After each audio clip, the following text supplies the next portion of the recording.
Yo, it's Go, and welcome to the video. It's time to start taking a look at ICC and Ruby Sanctum gear. I'm going to be looking at both of them together instead of Phase 4 and Phase 5. Hopefully Ruby Sanctum comes out 2 months or so after ICC, so we're not waiting too long. But the other night I did a lot of simming, and I wanted to share the results. Starting off with the next from 25-man ICC Heroic. 3 options here. The Bone Sentinel's Amulet, Amulet of the Silent Eulogy, and Blood Queen's Crimson Choker. So Blood Queen's Crimson Choker, gonna be your best in slot. If you need some hit though, then the Amulet of the Silent Eulogy is our second best option. Then our worst option is Bone Sentinel's Amulet. We want to start sticking away from the Spirit as much as we can. Haste is very good, but Spirit has lost tons of value, so the crit haste pieces you're going to see on all these options are usually going to win out by a fair amount of DPS compared to anything that has Spirit on it. When I simmed this, I simmed it against the 252 Flame Leviathan hit neck, so since I lost hit from that, I had to switch an offhand to gain that missing hit rating back. So for the amulet, I didn't have to change anything, but for the other 2 options, I did. There's one 10-man neck that's pretty solid. Got that crit, haste, no spirit. It gave an extra 76 DPS, so a nice in-between piece while you're waiting for your best in slot necklace. This is from Heroic 10-man as well, which all these pieces, so I don't have to say it every time, every single piece from now on is from Heroic, either 10-man or 25. For the cloaks, I also was wearing a hit cloak, the Shroud of Displacement, and I did the same swap I did with the neck. I switched an offhand with hit on it. And we've got 3 options, 2 from ICC and then still 50-50 cloak out of TOGC. So the Great Cloak of the Turn Champion for me personally is only a 30 DPS increase. It's got haste, spirit, not looking for this one at all. Aethys Intensity, solid upgrade, crit haste, red socket, love to see it. And then a slightly better cloak than the 50-50 cloak if you haven't gotten this one and your guild's not going to go back to TOGC, then you can keep an eye out for Frostbinder's Shredded Cape. Just about 100 DPS increase for me. And then for our best in slot cloak, crit haste, red socket again, perfect. From Ruby Sanctum, we have Cloak of Burning Dust. An extra 60 or so DPS from the ICC cloak. For the 10 and 25 bracers, I've got them all 3 here.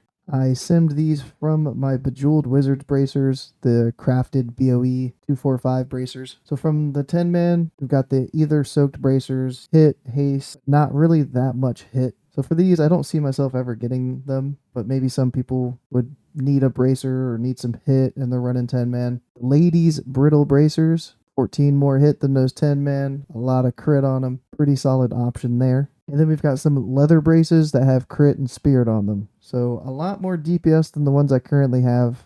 But of these 3, I would try for the ladies brittle bracers to make that hit rating work somehow with my set. But then once Ruby Sanctum comes out, we've got 2 options that are very, very close. The leather ones on the left here have a little bit extra crit, a little less haste, and a yellow socket instead of the red one, so the DPS here is very minimal. If you're looking for like a compromise from not going for cloth for best in slot, this is one of the slots that I would suggest you just bite the bullet, take the leather, take the slight DPS decrease, make your casters happy. But if you're an absolute Chad and you just want as much DPS as you can, good luck on the Bracers of Fiery Knight. On to some main hands. I've currently got Suffering's End, and all of these main hands are pretty solid bumps in DPS. Trauma, even though it's a healing weapon, just has so much spell power and a socket that it adds 142 DPS. So if you're getting bad drops on your main hands and your healers either have trauma already or don't want it because they've got Valinir, then a decent option to just not let go to DE. Next, we've got a Dagger, Frozen Bone Spike, just over 300 DPS. Crit Spirit on it though. And then our absolute best weapon here, the Royal Scepter of Tyrannus from the Lich King. Crit, haste, red socket, perfect. And it's a mace. The Warlocks and Mages have a sword with, I think, the exact identical stats. So hopefully this isn't too contested. We'll have to see. And from the 10-man Heroic Lich King, really solid upgrade. Tel'thas Dagger of the Blood King with 278 extra DPS. Red socket, crit, haste, just like the 25 version. Offhands from 10 and 25, 3 total options. One from 10-man, it's got hit, crit, a red socket, I simmed this from using the Mystifying Charm, which is a crit spirit 258 offhand from TOGC, and even the one with hit, because it has 65 hit on it, simmed almost 60 DPS better than that one. So good hit piece to swap around if need be. Then the two options from 25-man ICC, we've got Sundial of Eternal Dusk, Haste Spirit. Don't want that spirit. You can see the big difference between Haste Spirit and Haste Crit. It almost doubles the DPS by switching that spirit into crit rating. And that's the only change between these two offhands. So keep an eye out for Shadow Silk Spindle. I also took a look at staffs just in case. It's going to look like it's adding a lot of DPS, but if you go back, add the DPS from the main hand and offhand, it's going to be a couple hundred DPS difference between having main hand offhand and these staffs. But in the meantime, until you get the main hand offhands, you could get these staffs. Might be pretty uncontested, an easy upgrade to tide you over. We've got the Dying Light, 285 DPS over that Suffering's End and Mystifying Charm that I have. Haste Spirit, 3 sockets, not really what I'm looking for, but I can't pass up 285 DPS if this thing drops, and nobody wants it. And then from the Lich King, 3 red sockets, huge. Even though it's got Spirit on it, still 454 DPS, better than my main hand offhand. Even from 10-man, there's 2 staffs that are decent. The Maghari Chieftain Staff, 66 DPS, or Halion Staff of Forgotten Love from the Lich King Heroic with 3 red sockets, crit haste. Perfect. There's 7 belts to look at here. 2 belts from emblems. We've got a cloth and a leather. The cloth with some hit and crit on it. Good chunk of hit rating right there. 64 hit, 2 sockets. Only 37 DPS increase from Belt of Biting Cold that I have right now. I don't think I'll end up using emblems on this belt, but the leather belt, Belt of Petrified Ivy, has crit, haste, 2 sockets. Pretty good belt to have. You got extra emblems laying around after you've got your 4-piece tier, you've got your idol. Unlucky on belt drops, then this is a pretty decent option. From ICC, we have 1 leather belt and 2 cloth. This is from 25-man. Lingering Illness and Professor's Bloodied Smock. Not too much extra DPS. It's got Spirit on there. One has crit, one has haste. We're going to be wanting that haste leather one of these 2. But this is one of those where leather versus cloth. I've got to go for that cloth belt, Crushing Cold Wraith belt. The DPS difference there is just too much. It's like, what, 75-ish DPS at least. Crit, haste, 2 sockets. Really looking towards Crushing Cold Wraith belt. Even the belts from 10-man, not that bad. We've got Cauterized Cord, both of these cloth. The Misbegotten belt is from Ruby Sanctum, though, from Halion, so Phase 5. But the Cauterized Cord, crit, haste, 2 sockets, pretty good little belt there. And the Misbegotten belt, hit, crit, 2 red sockets, perfect. If you get into Phase 5, whatever, 4.5, whatever it ends up being called, a nice belt with some good amount of hit on it to use if needed. And down to the legs. I currently am wearing the Leggings of Awakening. They're crit haste legs from TOGC. I've got a 10-man Kilt of Untreated Wounds over here on the left. 63 extra DPS. These also have the crit haste 3 sockets on them. And then there's a crafted cloth pair of legs. Crit haste 3 sockets.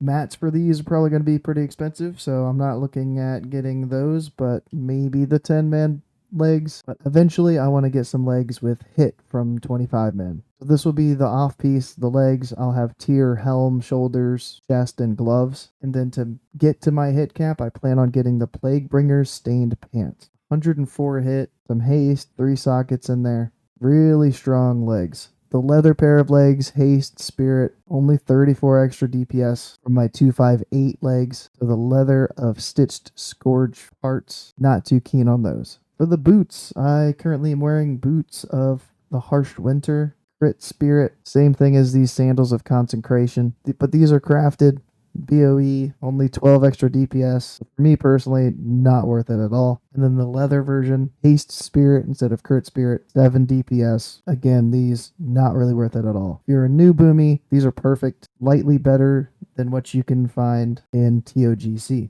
The 10-man boots, there's a nice pair of leather boots. One of the few times that the leather is going to beat out the cloth. The Pale Corpse boots, 31 extra DPS. They drop, I might roll on them. But Spirit crit, I'll let a different caster in my raid get them if they really want them. And hold out for the Boots of Frozen Seed. 25 man, we've got Boots of a Natural Growth, leather, but spirit crit, 112 extra DPS, pretty good. But an extra 45 DPS are the cloth boots, the Plague Scientist boots. 2 sockets, crit, and haste. I'll be looking at trying to get these Plague Scientist boots. Onto the rings. I replaced Conductive Seal, and I had to replace another piece because the rep ring has hit on it. But I simmed the Revered ring and the Exalted just to see what the difference between those two is. And replacing Conductive with the Revered is still 118 DPS. So it's got that proc down there, and that's what really boosts up that DPS. I don't think you want to put on the Honored version of this ring if you have Conductive and Nebula. So I'm going to wait till I get Revered and then swap it on.